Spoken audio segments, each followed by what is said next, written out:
Ladies and gentlemen, a meaningful vision starts with clarity of purpose. It's not about what you want to achieve or how you plan to do it. It's about why it matters. Purpose is the foundation of any vision that resonates deeply.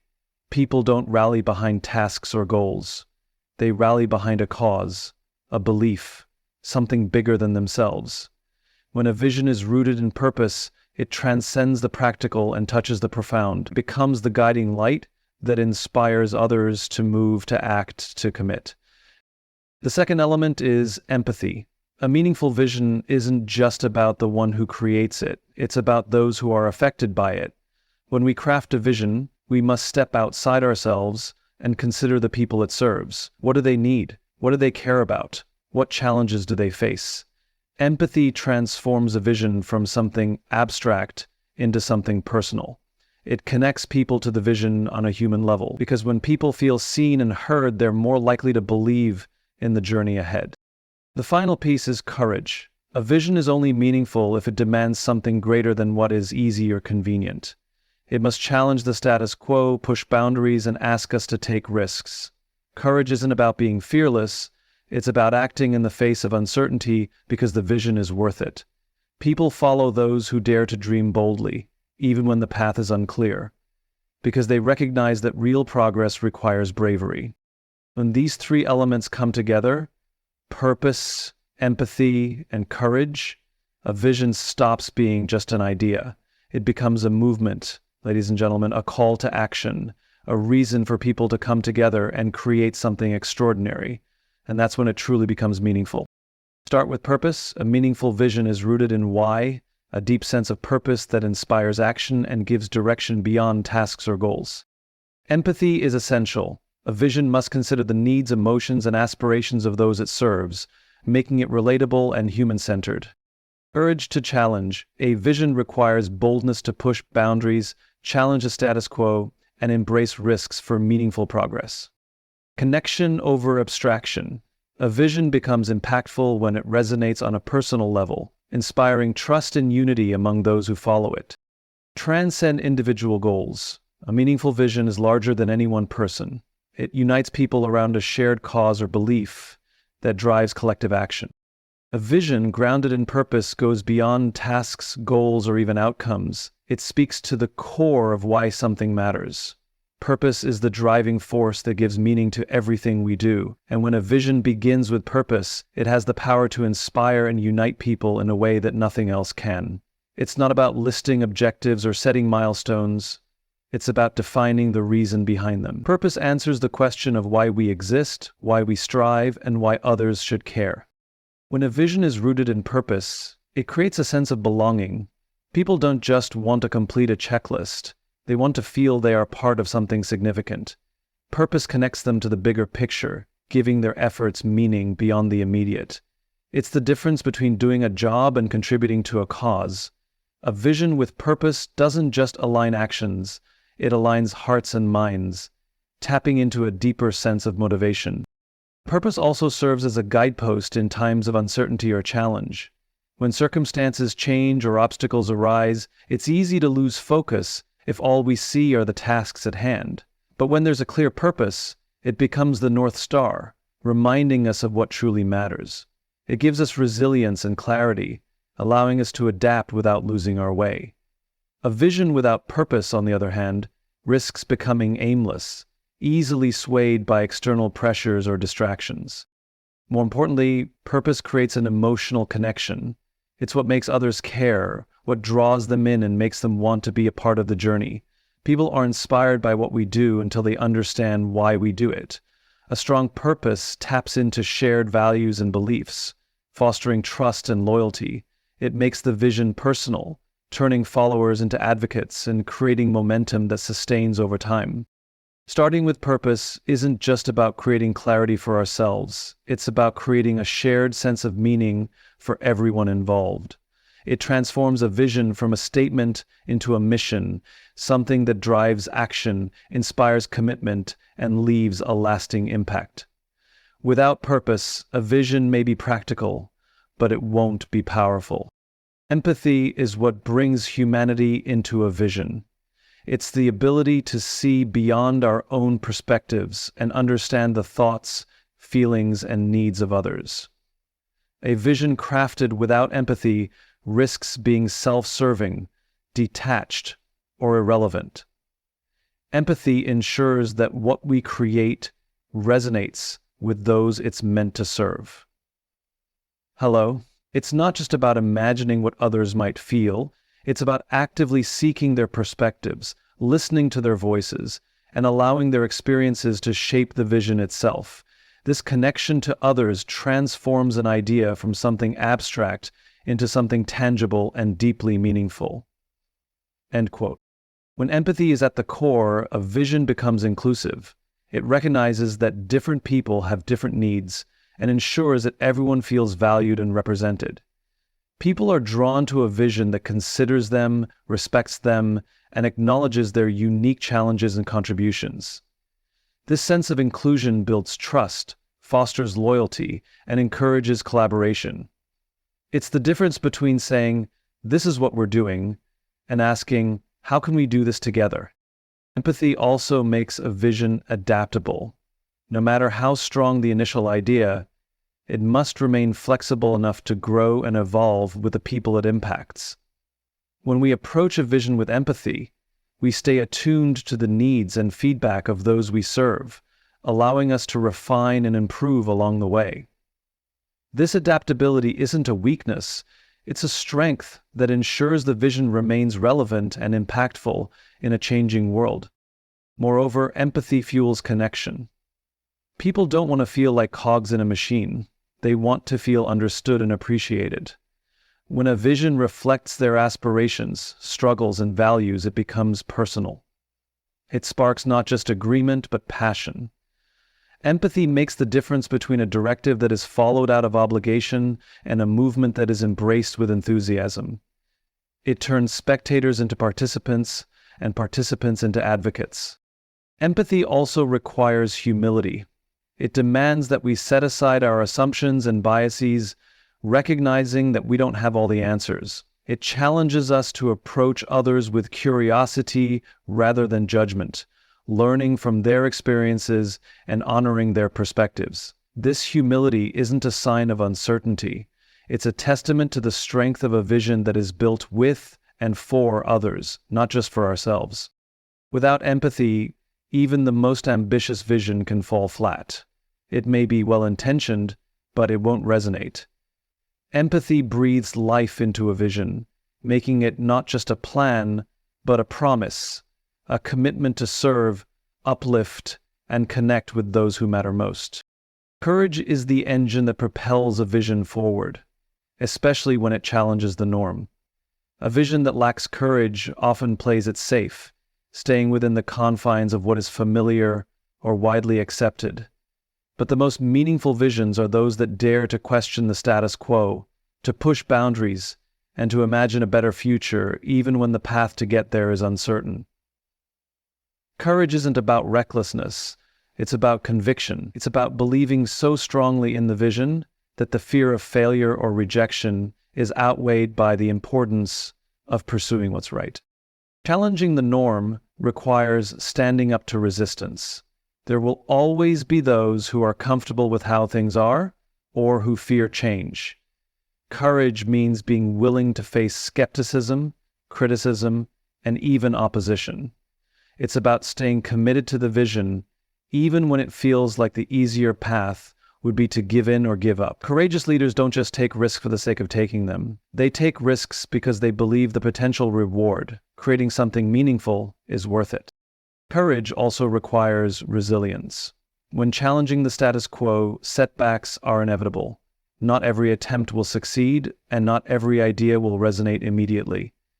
But courage is what allows us to learn from failure rather than be defeated by it. It's what helps us pick ourselves up, adjust, and try again. This resilience shows others that the vision is worth fighting for, inspiring them to stay the course even when things get tough. Boldness in vision also inspires boldness in others. And people see courage in action, it gives them permission to be brave as well. It encourages them to think bigger, to take their own risks, and to contribute their own ideas to the vision. Courage creates a ripple effect, empowering not just the leader, but the entire team or community to challenge what's possible. True courage also requires vulnerability. It means admitting when you don't have all the answers and being open to feedback and new ideas. It's about being honest about the challenges ahead while still inspiring confidence that they can be overcome. This vulnerability isn't a sign of weakness, it's a demonstration of strength and authenticity. It shows that the vision isn't about pretending to be perfect, but about striving for progress. Without courage, a vision remains an idea, a what if, instead of a what's next. Courage turns hesitation into action and aspirations into achievements. It's the spark that ignites change, the force that moves mountains, and the resilience that keeps the vision alive through every challenge and triumph. A vision only becomes truly powerful when it connects with people on a personal level. Abstract ideas may be intellectually impressive, but they don't inspire action. People don't commit to charts, data, or lofty language. They commit to what they can feel and relate to. Connection is the bridge that transforms a vision from something distant and theoretical into something tangible and meaningful. It's what allows individuals to see themselves as part of the story, aligning their personal values and aspirations with the broader purpose of the vision. To create this connection, a vision must speak to the heart as much as to the mind. It's not just about the facts or the strategy, it's about the emotions it evokes. People want to know why the vision matters, not just in a global sense, but in their own lives. They want to feel that the vision reflects their hopes, addresses their concerns, and resonates with their values. When a vision is framed in terms of real people, real experiences, and real impact, it becomes relatable and compelling. Connection also comes from authenticity. People can sense when a vision is merely rhetoric, crafted for the sake of appearances, rather than a genuine expression of purpose. Authenticity creates trust, and trust is the foundation of connection. It's about being honest about challenges, transparent about intentions, and consistent in action. When people believe in the authenticity of a vision, they feel confident in aligning themselves with it, knowing it's not just words, but a genuine commitment. Another aspect of connection is simplicity. Abstraction often relies on complex jargon or grandiose statements that can feel inaccessible or overwhelming. A meaningful vision cuts through that noise, expressing itself in clear and simple terms that anyone can understand. Simplicity doesn't mean dumbing down the message. It means distilling it to its essence so that it resonates universally. The more straightforward the vision, the easier it is for people to see themselves as part of it. The reality is that creativity often needs a certain level of chaos. It requires space to breathe, to make mistakes, and to grow at its own pace. Efficiency, while important for execution and scaling, can stifle that early-stage creativity. When we try to be too efficient in the early stages of an idea, we risk missing out on the breakthroughs that come from a more open, less constrained process. Creativity isn't about making things work faster, it's about making things work in ways we never imagined possible. Failure is often seen as something to avoid, a setback to be prevented at all costs. In reality, failure is an essential part of the process, especially when it comes to innovation, growth, and creativity. Every successful outcome, every breakthrough idea, and every remarkable achievement is often built on a foundation of mistakes, missteps, and moments of failure. It is through failure that we learn what doesn't work, and more importantly, why it doesn't work. Each failure provides valuable feedback, teaching us lessons we could never have anticipated without it. In the world of innovation, failure is not the end. It is a necessary step on the path to success. Many of the world's most iconic inventions were the result of repeated failures. For example, Thomas Edison famously tested thousands of different materials before finding the right one for the light bulb. Each failure taught him something new, and each lesson brought him closer to the solution. Had he not embraced failure as part of the process, he might have given up long before achieving success. Failure in this sense is not a negative event, but a stepping stone that moves us forward. The fear of failure often paralyzes people, making them hesitant to take risks or try something new. But the truth is that without the willingness to fail, there is little room for real progress.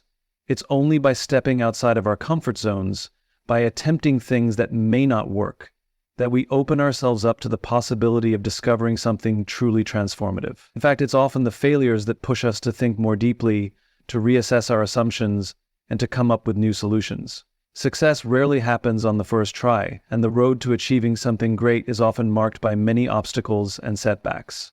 Failure also provides an opportunity for resilience and growth. It's easy to succeed when things go according to plan, but it's through failure that we learn to adapt, to pick ourselves up, and to keep going. Every time we fail and continue forward, we build not only our skill set, but also our mental and emotional resilience.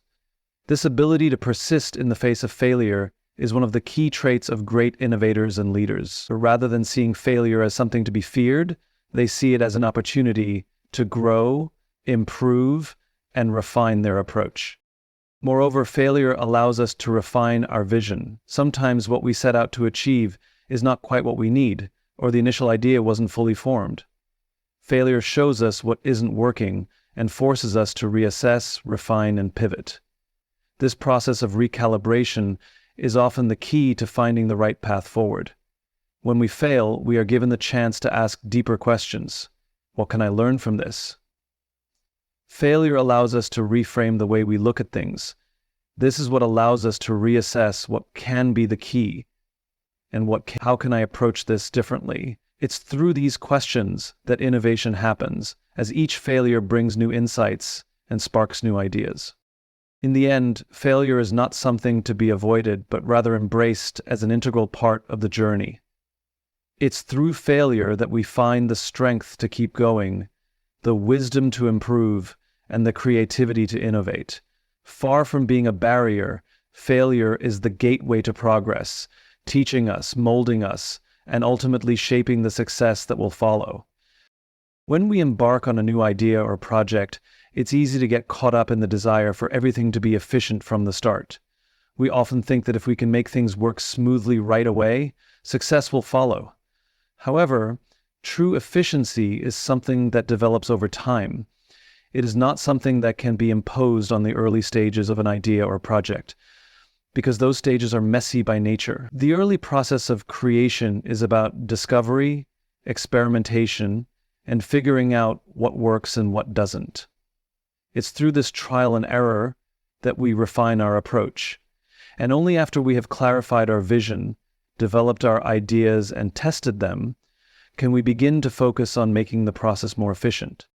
At the beginning of any venture, efficiency is not the priority. The first goal is to understand the problem, explore different solutions, and discover what might work. This period of exploration requires flexibility and space for failure. We need room to stretch beyond conventional thinking and push the boundaries of what we believe is possible. Efficiency at this stage would only constrain our ability to experiment and take risks. If we try to force efficiency too soon, we may inadvertently limit our creativity and stop the flow of new ideas. Efficiency is a tool that helps to optimize processes once the fundamentals have been established. Once we have a clear understanding of our objectives and have found a direction, that's when we can begin to fine-tune, streamline, and improve the systems we've put in place. Refining the approach comes naturally once the groundwork has been laid. In this sense, efficiency is a product of experience. The more we test and refine our ideas, the clearer the best path forward becomes. Through experience and iteration, we can eliminate unnecessary steps, identify bottlenecks, and implement the tools or strategies that will allow us to achieve our goals faster and with less wasted effort. Even when we consider highly efficient organizations or systems, we see that they were not always efficient. They started with an idea, a vision, or a problem to solve. Over time, they honed their methods, optimized their processes, and became more streamlined.